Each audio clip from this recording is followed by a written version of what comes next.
Good morning dear friends. आज हम शुरुआत कर रहे हैं इतिहास की, और इतिहास में भी मेनली हम बात करेंगे आवर सोर्सेज ऑफ हिस्ट्री, यानी इतिहास के स्रोत। हमारे इतिहास के स्रोत क्या है, इतिहास क्या है, इतिहास के स्रोत क्या है, इसके बारे में हम जानेंगे। होता क्या है कि हम इतिहास पढ़ते तो चले जाते हैं, लेकिन हमें ये पता नहीं होता कि इतिहास है क्या चीज़। हम जो चीज़ खा रहे हैं, जो ग्रहण कर रहे हैं, सबसे पहले हमें उसके बारे में जानकारी होनी चाहिए कि हम क्या चीज़ ग्रहण कर रहे हैं। हो सकता है कि हम अपने फायदे के लिए जो चीज़ें ग्रहण करने जा रहे हों और अनभिज्ञता में उनकी सही जानकारी ना होने की वजह से वो चीज़ें नुकसानदेह हों और वो हमारी बॉडी को नुकसान पहुंचा दें। सबसे पहले हम इतिहास के बारे में जानेंगे, और ये क्लास जो है मुख्य रूप से ये जूनियर क्लासेस कक्षा 6, 7 और 8 के लिए है। इसमें हम मोटी मोटी बातें करते चलेंगे। सभी विद्यार्थी जो है पॉइंट नोट करते जाएं और अपनी नोटबुक बनाते जाएं, क्योंकि एक महीने की क्लास चलने के बाद एक टेस्ट होगा, ऑनलाइन टेस्ट होगा, जिसको करना हर बच्चे को अनिवार्य होगा और जिसमें पास होना भी अनिवार्य होगा। तो हर चीज़ को जो वीडियो में बताई जाती है, जो आपकी क्लास में बताई जाती है, उसे गहराई से सुने, देखें, जांचें, नोट करें, डीपली उसकी स्टडी करें और हर चीज़ को जांचें, परखें और हर चीज़ को अपने दिमाग में उतारते चले जाएं। बात करते हैं इतिहास की। What is history? तो इतिहास क्या है? इतिहास अतीत की अर्थपूर्ण घटनाएं होती हैं जो कि कालानुक्रम अनुसार लिखी हुई, यानी इतिहास क्या है? अतीत की वे अर्थपूर्ण घटनाएं जो कालानुक्रम अनुसार लिखी हुई। अतीत की घटनाएं इतिहास की विषय वस्तु बन जाती हैं।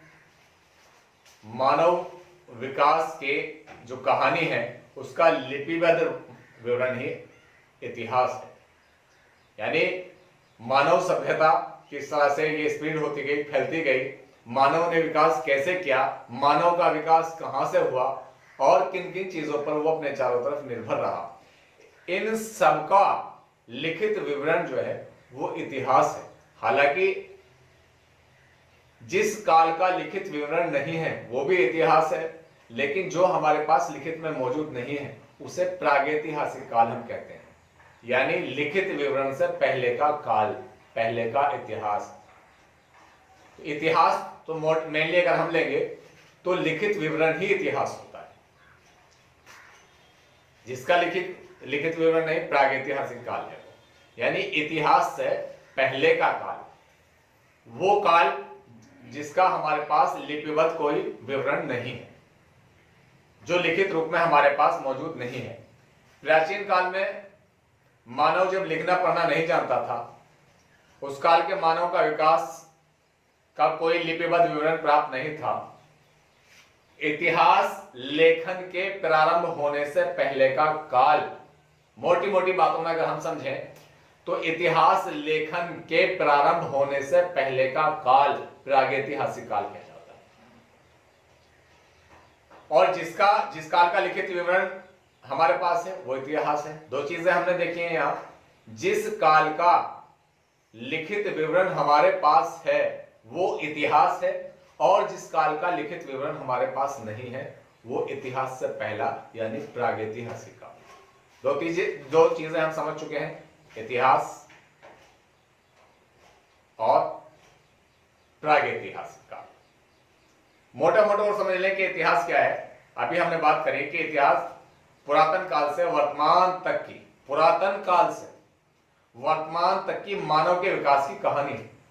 मानव की उत्पत्ति कैसे हुई, कहां हुई, आगे वो कैसे बढ़ा, किस तरह से वो विकास करता चला गया, और आधुनिक काल तक, आज तक की सारी कहानी जो रियलिटी है, जो रियल स्टोरी है, वो ही क्या है? हिस्ट्री है, इतिहास है।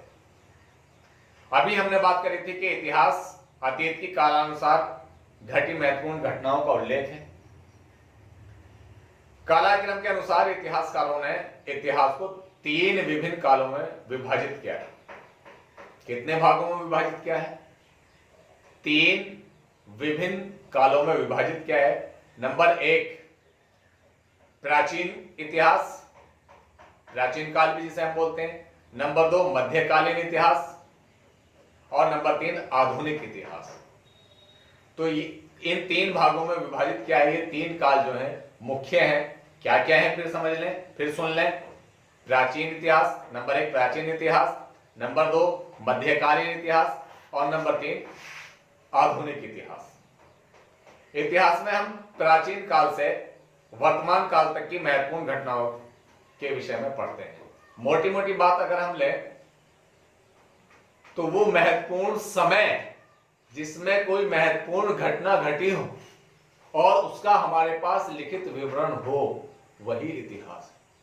वो समय जिसमें कोई महत्वपूर्ण घटनाएं घटी हो और उसका हमारे पास लिखित विवरण हो, वो इतिहास है।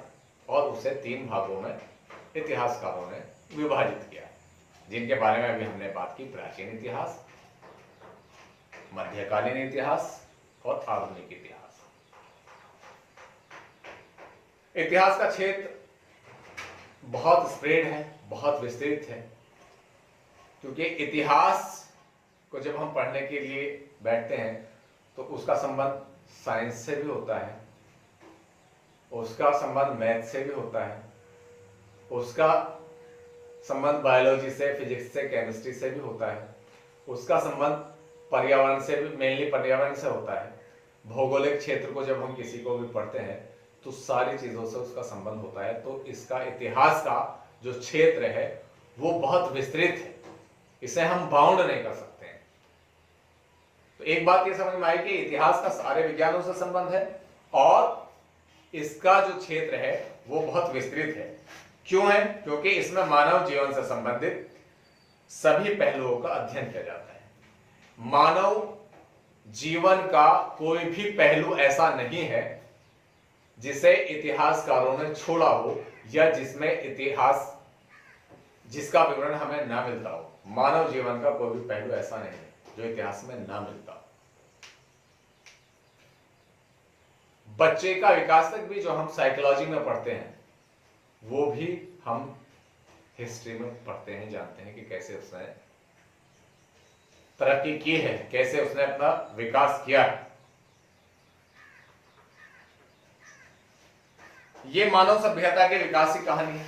मोटी सी बात अगर हम ले एक वर्ड में तो मानव सभ्यता के विकास की कहानी जो है, रियल स्टोरी जो है, वो इतिहास है। इतिहास लेखन का कार्य ज्यादा पुराना काम नहीं है जब से इतिहास लेखन का कार्य शुरू हुआ है, बल्कि इतिहास लेखन का जो कार्य आरंभ हुआ है वो अभी कुछ हजार साल पहले ही आरंभ हुआ है। उससे पहले हमारे पास कोई लिखित विवरण जो है मानव विकास का नहीं है, मानव सभ्यता का विकास का नहीं है। तो हम जब से लिखित विवरण हमारे मिलने लगा है, प्राप्त होने लगा है, इतिहासकारों ने लिखा है, तब से ही हम उस काल से और आज तक को इतिहास के नाम से जानते हैं। ऐसा भी नहीं है कि इतिहासकारों ने प्रागैतिहासिक काल को ऐसे ही बेमायने छोड़ दिया हो, व्यर्थ ही छोड़ दिया हो, बल्कि इतिहासकारों ने प्रागैतिहासिक युग में रहने वालों का, मानवों का अध्ययन करके बहुत प्रयास किया है कि उनके बारे में जानकारी एकत्र करके हमारे सामने प्रस्तुत करें, और उन्होंने ऐसा किया है। इसके अंतर्गत जो है विभिन्न देशों के अंतर्गत रहने वाले लोगों के सामाजिक संगठनों, ये मोटी मोटी चीजें। पहली बात, सामाजिक संगठन, प्रशासनिक ढांचों, धार्मिक विचारों, युद्धों, कला कौशलों, परंपराओं आदि का अध्ययन जो है उन्होंने करके और हमारे सामने उसके तथ्य प्रस्तुत कर दिए हैं, जिससे हमारे लिए बहुत इजी हो गया है इतिहास को समझना और प्रागैतिहासिक काल के मानव को भी समझना। तो ऐसा नहीं है कि इतिहास जब से लिखित विवरण मिला है तब से ही हम चीजों को देख रहे हैं, सभ्यता को समझ रहे हैं, बल्कि इतिहासकारों ने बहुत मेहनत की और पीछे गए वो प्रागैतिहासिक काल के मानव की सभ्यता को भी उन्होंने समझने का प्रयास किया है। अतीत के तथ्यों के बारे में जानने के लिए कई रुचिकर साधन उपलब्ध हैं। रुचिकर क्यों है? क्योंकि जब हम अपनी सभ्यता को पढ़ते जाते हैं तो हमें ऐसा लगता है कि हम उस युग में मौजूद हैं, और अगर हम ऐसा नहीं समझते हैं तो हमारी रुचि फिर पढ़ाई में या इतिहास में नहीं है। हमारी पूर्ण रुचि इतिहास में होनी चाहिए, तो हम उसे व्यवहारिक भाषा से और अपने व्यवहारों से आसानी से इजीली हम समझ सकते हैं। अगर हम उसमें रुचि नहीं लेते हैं तो वो हमारे लिए समझना बहुत कठिन हो जाता है, बहुत मुश्किल हो जाता है। कई बार ये किसी जासूसी कथा की भांति बहुत रोचक लगता है और एकाग्र करने वाला होता है। ये तथ्य जो है एकाग्र करने वाले होते हैं। ये हस्तलेख यानी हाथ की लिखी हुई वस्तुएं, प्राचीन पुस्तक जिन्हें प्राचीन विद्वानों ने लिखा है, शिलालेख का अर्थ है दीवारों और पहाड़ियों पर लिखे हुए अभिलेख, उन्हें हम शिलालेख कहते हैं। चित्र, आभूषण, मूर्तियां, भवन, बर्तन इत्यादि जैसे विभिन्न प्रकार के हो सकते हैं। ये हमें अतीत के बारे में बहुत कुछ बताते हैं। खुदाई में जितनी भी चीजें हमें आभूषण हो, उनके रहने सहने के मकान हो, बर्तन हो, शिलालेख हो, प्राचीन पुस्तकें हो, हस्तलेख हो, इनसे बहुत ही रोचक जानकारियां हमें मिली हैं और बहुत कुछ प्रागैतिहासिक मानव के बारे में भी जानने को मिला है। उसकी सभ्यता को के समझने के लिए भी हमें बहुत सारी चीजें मिली। ये हमें अतीत के बारे में बहुत कुछ बताते हैं। सारे साक्ष्य को दो मुख्य वर्गों में बांटा जा सकता है। ये सारी चीजें जो हमें प्राप्त होती हैं खुदाई में, इनको मुख्य रूप से दो भागों में बांटा। अभी हमने इतिहास को 3 भागों में बांटा। हमने पढ़ा कि इतिहास को 3 भागों में बांटा गया है: प्राचीन इतिहास, मध्यकालीन इतिहास, आधुनिक इतिहास। अब इन सारी चीजों को जो हमें इतिहास के जो सोर्सेज हैं, जो संसाधन हैं, अभी जिनके बारे में हमने बात की है, हस्तलेख, शिलालेख, बर्तन, मूर्तियां, आभूषण, इन सारी चीजों को भी जिनसे हमें रोचक जानकारियां मिलती हैं, 2 भागों में विभाजित किया गया है। एक है आपका नंबर 1 पुरातात्विक और नंबर 2 लिखित। ये बहुत मोटी और अहम चीजें हैं जो हमें छोटी छोटी दिखाई देती हैं, लेकिन इन्हें समझना बहुत जरूरी है। आगे चलकर आपके जितने भी कॉम्पिटिटिव एग्जाम होने वाले हैं, जितने भी आपके जो है कंपटीशन होने वाले हैं, उसमें आपकी यही जानकारियां सामने आने वाली हैं, यही तथ्य सामने आने वाले हैं। तो इन्हें ध्यान से पढ़ें और हर चीज को नोट करते चले जाएं। पहली चीज अगर हम लें, पुरातात्विक स्रोत क्या है, आर्कियोलॉजिकल सोर्सेज हमारे क्या हैं, जिनसे हमें पुरानी सभ्यताओं को समझने में सहायता मिलती है, मदद मिलती है। देखिए, पुरातत्व से प्राप्त साक्ष्यों पर हमारे अधिक ऐतिहासिक सूचनाएं आधारित हैं, इसलिए हमें इसको समझना बहुत आवश्यक है। पुरातत्व, पुराने तत्व जो खुदाई में हमें प्राप्त होते हैं, उनके बारे में हम समझेंगे। पुरातत्व का अर्थ है अतीत के अवशेषों का अध्ययन। क्या है पुरातत्व का अर्थ? क्या है इसका मतलब? इसका मतलब है अतीत के अवशेषों का अध्ययन। जो अवशेष रह गए हैं, जो पार्टिकल्स रह गए हैं, जो थिंग्स हमारी पुरानी रह गई हैं, जो हमें खुदाई में प्राप्त हो रही हैं, गुफाओं से प्राप्त हुई हैं, हड़प्पा संस्कृति, हड़प्पा जो वहां नगर मिले हैं, पुराने नगर मिले हैं, उनसे जो हमें तथ्य सामने आए हैं, जो अवशेष मिले हैं, कुछ उसमें पक्षियों के भी अवशेष मिले हैं, मानवों के अवशेष मिले हैं और जानवरों के अवशेष मिले हैं, और कुछ बर्तन मिले हैं, पत्थर मिले हैं, कुछ पुस्तकें जो चमड़े पर या पत्तों पर लिखी हुई मिली हैं। उनका अध्ययन ही क्या कहलाता है? पुरातत्व कहलाता है। तो हम समझ चुके हैं कि पुरातत्व क्या है। अतीत के अवशेषों का अध्ययन पुरातत्व है। इनमें से अधिकांश जो है हमें नीचे दबे हुए, यानी भूमि में दबे हुए, जमीन में दबे हुए, मिट्टी के नीचे दबे हुए मिले। ऐतिहासिक स्थलों से प्राप्त होने वाले बर्तन, ईंटें, आभूषण, सिक्के, मूर्तियां और शस्त्र। फिर सुन ले क्या क्या चीज है इसमें से क्वेश्चन पुटअप किया जा सकता है। ऐतिहासिक स्थलों से प्राप्त होने वाले बर्तन, ईंटें, आभूषण, सिक्के, मूर्तियां और शस्त्र, वस्त्र भी हम इसमें जोड़ के देखें तो ये वस्तुएं इसके अंतर्गत आती हैं, पुरातत्व के अंतर्गत आती हैं। कई बार स्मारकों, निवास स्थलों और घरों के अवशेष या पूरे नगर के नगर जो है खुदाई में प्राप्त हो जाते हैं, या उनके बचे हुए हिस्से। ऐसा नहीं है कि पूरे नगर हमें मिल गए या पूरे गांव मिल गए, पूरे मकान मिल गए हैं या आभूषण पूरे मिल गए, उनके कुछ हिस्से, कुछ पार्टिकल्स, कुछ भाग हमें प्राप्त हो जाते हैं।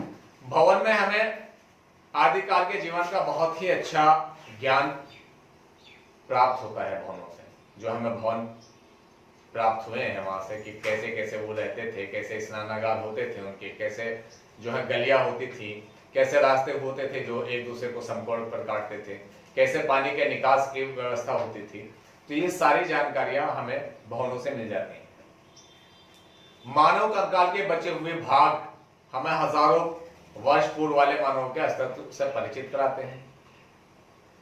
मानव के कंकाल के जितने भी भाग होते हैं उनसे हमें पता लग जाता है, वैज्ञानिक विधियों से हमें यह पता लग जाता है कि वो कौन से काल के मानव के अवशेष हैं, कितने वर्ष पहले, कितने हजार वर्ष पहले या कितने लाख वर्ष पहले पृथ्वी पर वो रहा होगा, कैसी उसकी जीवन शैली रही होगी, कितना कद उसका रहा होगा, कैसी क्रियाएं प्रतिक्रियाएं वो करता होगा, उसका चेहरा कैसा रहा होगा, ये सारी जानकारियां हमें उनसे मिल जाती हैं। ऐतिहासिक पुरातत्व शास्त्रियों और वैज्ञानिकों ने इन प्रमाणों का विधि पूर्वक अध्ययन किया और आश्चर्यजनक तथ्यों को खोज निकाला। बड़ी मेहनत हमारे पुरातत्वविदों ने की है, वैज्ञानिकों ने की है, स्कॉलर्स ने की है और इन तथ्यों को खोज निकालकर इतिहास के रूप में हमारे सामने साक्ष्यों के साथ उन्हें प्रस्तुत कर दिया है। आधुनिक विज्ञान भी पुरातत्व शास्त्रियों की कई प्रकार से सहायता करता है। अभी हमने बताया था कि विज्ञान भी इतिहास से जुड़ा हुआ है, इनमें आपस में गहरा संबंध है। तो आधुनिक विज्ञान भी कई प्रकार से जो है पुरातत्व शास्त्रियों की सहायता करता है। कैसे करता है? देखिए, किसी पुरातत्विक सामग्री की बिल्कुल सही तिथि या आयु को जानने के लिए, फिर सुन लें कि किसी पुरातत्विक सामग्री की बिल्कुल सही तिथि या आयु को जानने के लिए अचूक वैज्ञानिक विधि उपलब्ध है हमारे पास। और वैज्ञानिक विधि भी कौन सी है? आधुनिक वैज्ञानिक विधि उपलब्ध है। सबसे अधिक प्रयोग की जाने वाली जो वैज्ञानिक विधि है वो कार्बन 14 है, कार्बन 14 विधि है। उसके जरिए से हमें कार्बन तत्व अवशेषों से लेकर के हमें यह पता लग जाता है कि ये जीव कितने वर्ष पुराना होगा, कौन से काल में रहा होगा और कैसी क्रियाएं प्रतिक्रियाएं ये करता होगा, कैसा कद इसका रहा होगा। तो ये रोचक जानकारियां हमें पुरातत्वविदों द्वारा मिलती हैं और पुरातत्वविदों की जो सहायता करता है वो आधुनिक विज्ञान करता है, आधुनिक वैज्ञानिक विधि करती है। तो गाइस, ये थी आज की आपकी क्लास जिसमें हमने इतिहास को जाना, प्रागैतिहासिक काल को जाना, इतिहास को कितने कालों में बांटा गया है इसको जाना, और पुरातात्विक स्रोत क्या है, आर्कियोलॉजिकल सोर्सेज क्या हैं, इसको हमने जाना। कल अगली क्लास में, नेक्स्ट क्लास में हम बात करेंगे लिखित या साहित्यिक स्रोत, रिटन और लिटरेरी सोर्सेज के बारे में। तो देखते रहिए अपना चैनल और अपने ज्ञान को बढ़ाते रहिए। Good morning everybody, this was your class from side of me. Inshallah, we will meet in next class. Till then, keep a smile on your faces. Have a nice day.